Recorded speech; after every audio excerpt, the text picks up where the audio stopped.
All set and ready to race, and they're off.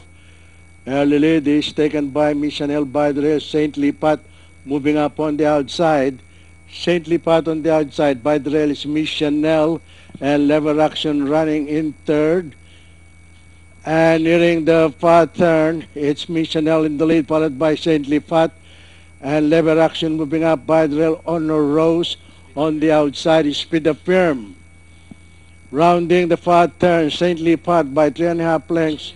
Rather, entry number 1, Miss Chanel by 3.5 lengths, followed by St. Lipat in second. And moving up by the rail is Lever Action, Honor Rose, and Speed of Firm. Miss Chanel by 2.5 lengths, followed by Lever Action in second. And St. Lipat running in third by 3.5 lengths, Speed of Firm, Honor Rose. The last bend for home, Miss Chanel on the outside, and by the rail is Lever Action. It's Miss Chanel on the outside. Lever Action moving up on the inside. Lever Action by the rail. Miss Chanel on the outside. And nearing the payoff line, it's still Lever Action in the lead, followed by Miss Chanel on a Rose and Speed of Firm on the farther outside.